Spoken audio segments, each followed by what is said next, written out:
নৌকা যখন ডুবা শুরু করে তখন কিন্তু রামের ডাকে। আমি পদ্মা নদীতে একবার তুফানে পড়লাম, হিন্দু ভাইয়েরা এসে কয় হুজুর, হ্যালো কি হয়েছে? আপনি আল্লাহরে ডাকেন।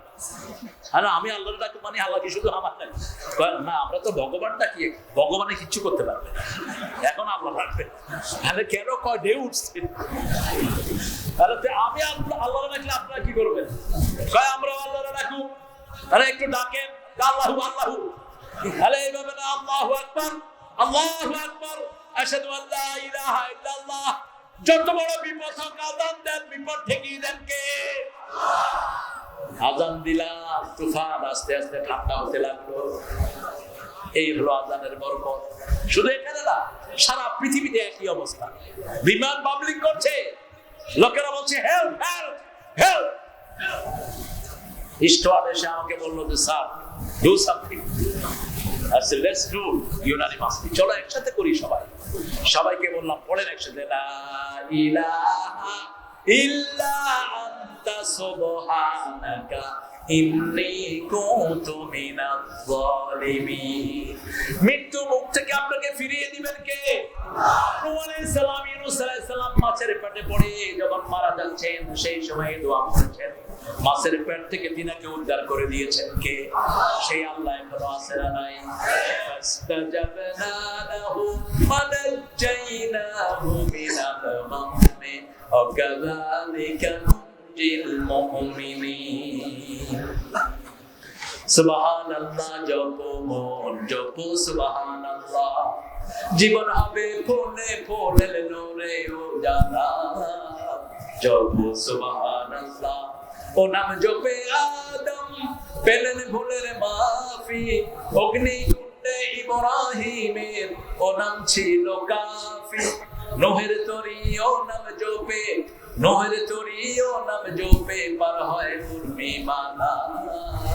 জপ সুবহানাল্লাহ সুবহানাল্লাহ জপ মন। আপনারা খুব ক্লান্ত হয়ে গেছে, একটু জোরে বলো তো আল্লাহু আকবার আল্লাহু আকবার। কি সুন্দর একটা শব্দ দেখেন, ছোট্ট মুস্কান। ওই যে একটা মেয়ে, কি নাম নাও? মুস্কান। কি দিছে? আল্লাহু আকবার। আল্লাহু আকবার দিলে সবাই কিন্তু বিনয়ী হয়ে যায়, সবাই বিনয়ী হয়ে যায়, উগ্রতা শেষ হয়ে যায়, ঠিক কি না? এই জন্য যখনই বিপদে পড়বো কাকে ডাকবো? কারণ আপনি না ডাকলে আপনাকে চিনেন কে? যে কোনো সময় আপনার মনের ভিতরে দুঃখ, মনের ভিতরে ব্যথা উঠলে আপনার বিবিও টের পান, আগে টের পান কে? সে আল্লাহ বলছেন মাইয়ুজিবিল মুত্তারি ইযা দাআন। তোমার হৃদয়ে যখন যন্ত্রণা ওঠে, কে শুনে যন্ত্রণা? আমি আল্লাহ ছাড়া আর কেউ শুনে? তাহলে এই 5টা কাজ আমরা করব। কয়টা? 5টা। গায়বের প্রতি ঈমান, নামাজ, যাকাত, আল্লাহর রাস্তায় খরচ করা, রাসূলের উপর ঈমান, আখিরাতকে সামনে রাখা, যে আমি যা করছি কিয়ামতে আমাকে জবাবদিহি করতে হবে, ঠিক কি না? আমি যা করছি, ছোট বাচ্চাকে মারার আপনার এখতিয়ার নাই। অনেক পিতামাতা বাচ্চাকে পিটায়, বেধড়ক পিটায়। রাসূল সাল্লাল্লাহু আলাইহি ওয়াসাল্লাম বলেছেন, কোন পিতামাতা যদি অন্যায়ভাবে বাচ্চাকে পিটায়, দুনিয়াতে বিচার নাই, কিন্তু আল্লাহ তাকে আসামির কাজ দাও করিয়ে দিবে। এই বাচ্চাকে তো তোমাকে পিটাতে দেন। আবার বহু মা বাপেরা হুজুরের কাছে নিয়ে কয় শুধু হাড্ডিগুলো দিয়ে গোশত আপনার। কোরআন শরীফ পড়ার জন্য যারা পিটাপিটি করে এরা কোরআন বুঝেই নেই। কারণ কোরআন শুরু হয়েছে বিসমিল্লাহির রহমানির, পরম দয়ালু পরম করুণাময়। সেই কিতাব পড়াতে তুমি পিটাপিটি করো কেন? এই যে তাকরিম, থার্ড হয়েছে ওয়ার্ল্ডে, প্রথম ফার্স্ট হয়েছে আদেল, ওই ছেলেটা আমার পুত্রা, ওই ছেলেটা সম্পর্কে। আমি জিজ্ঞেস করলাম তুমি কেমনে ফার্স্ট হয়েছো? কয় হুজুরদের আদরে, পিতা মাতার আদরে আমি সারা পৃথিবীতে ফার্স্ট হয়েছি। কারণ একটা ছেলেকে মারলে তার প্রতিভা কখনো বিকশিত হয় না। যেমন গাঁজা খেলে প্রতিভা নষ্ট হয়ে যায়, মদ খেলে নষ্ট হয়ে যায়, বুদ্ধিবৃত্তিক সেলগুলো মারা যায়, ঠিক তেমনি ভাবে একটা বাচ্চার গায়ে হাত পড়লে ওর অনেকগুলি বুদ্ধিবৃত্তিক সেল নষ্ট হয়ে যায়। ওকে আদর করবেন। ছোট্ট একটা বাচ্চা থেকেও অনেক বড় রত্ন হতে পারে, ঠিক না বেটি? একটা ছিল ওয়ার্ল্ডে থার্ড হয়েছে, তার বাপ মুচির কাজ করে, মুচি।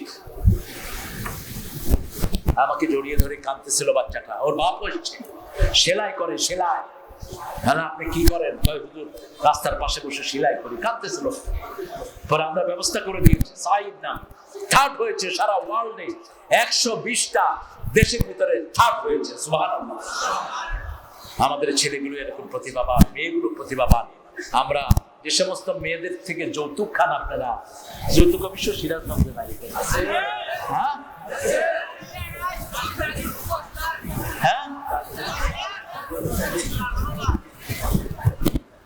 হ্যাঁ, তোমরা যারা যৌতুক খাও তোমরা কিয়ামতে জিনাকার হিসেবে উঠবা। যৌতুক তো দূরের কথা, মেয়ের পরিবারের কাছে 50 জনকে খাওয়াতে হবে এরকম দাবি করা হারাম, একটা সুই চাওয়া হারাম। রাসূল সাল্লাল্লাহু আলাইহি ওয়াসাল্লাম বলেছেন, যদি লোহার আংটির বিনিময়ে হও তোমরা মোহরানা দাও, মোহরানা দিয়ে তারপরে বিয়ে করো। মেয়ে যত পয়সাওয়ালা মোহরানা হবে তত বেশি। রাসূলের বিবিদের মধ্যে সবচেয়ে পয়সাওয়ালা ছিলেন খাদিজাতুল কুবরা রাদিয়াল্লাহু আনহা। ওনার মোহরানা ছিল 19টা তাজা উট, ওনার মোহরানা ছিল। আপনি একটা ধনীর দুরানিকে আনবেন, ওইভাবে আপনাকে আনতে হবে। মোহরানা ইসলামে কি কথা বল, মেয়েদেরকে সন্তুষ্ট চিত্তে মহারণা আদায় করে দাও, ফরজ হিসাবে আদায় করে দাও। আর যৌতুকটা হলো শয়তানের কাজ, যৌতুকটা হলো অন্য ধর্মের। যৌতুক যারা খায় তাদের মুসলমান হিসেবে তাদের হাসর হবে না। আল্লাহ আমাদেরকে হেফাজত করেন। আর চিৎকার করে বলেন আমিন। আজকে গিয়ে যদি যৌতুক খেয়ে থাকেন, ওর হাত পা ধরে কেমনে মাপ নেবেন, মাপ চেয়ে নেবেন। দেহা ফেরত দিবা, আরো কিছু করবা। শ্বশুর বাড়ি থেকে ধার কর্য চাইবা না, এটা মানসিক চাপ শ্বশুরের উপর। আল্লাহর কাছে আমরা তৌফিক চাই, আমরা যেন কোরআনের উপর আমল করতে পারি। পড়েন আমিন, পড়েন সুবহানাকা আল্লাহুম্মা ওয়া বিহামদিক আশহাদু আল লা ইলাহা ইল্লা আনতা আস্তাগফিরুকা ওয়া আতুবু ইলাইক। কিছু কথা আছে না? ঠিক আছে, আমি তো কথা বলছি। আমরা দোয়ার দিকে যাব। আমাদের প্রিয় মানুষটির জন্য দোয়া করবেন, ওনার আব্বা আম্মার জন্য করবেন। আরো যারা আছেন আমাদের আল্লাহ আপনার নামাজে লিখে দিবেন। ফজর পরে জোহর পড়লেন, এই দুইটার মধ্যখানে যত গুনাহ হয়েছে সব আল্লাহ মাফ করে দিবেন। যখনই আজান হয়, নামাজকে বলো না কাজ আছে, কাজকে বলো আমার নামাজ আছে, নামাজকে বলো না কাজ আছে, কাজকে বলো আমার নামাজ আছে। ঠিক কিনা? কারণ নামাজটা কার কাজ? আপনি যদি আল্লাহর কাজ করেন, রাসূল সাল্লাল্লাহু আলাইহি ওয়াসাল্লাম বলেছেন আল্লাহ নিজে আপনার কাজের যোগান দিয়ে দিয়েছেন। আরো আসতে পারেন না সুবহানাল্লাহ। আজকে এই সুন্দর আয়োজনে আমরা এসেছি। আমাদের প্রিয় প্রধান অতিথি বলেছেন যে আজকের দিন থেকে আমাদের চেষ্টা করা উচিত যে আজকের থেকে আমরা একটা পরিবর্তন করব। ঠিক না ঠিক? অত্যন্ত দামি কথা তিনি আগেই বলেছেন।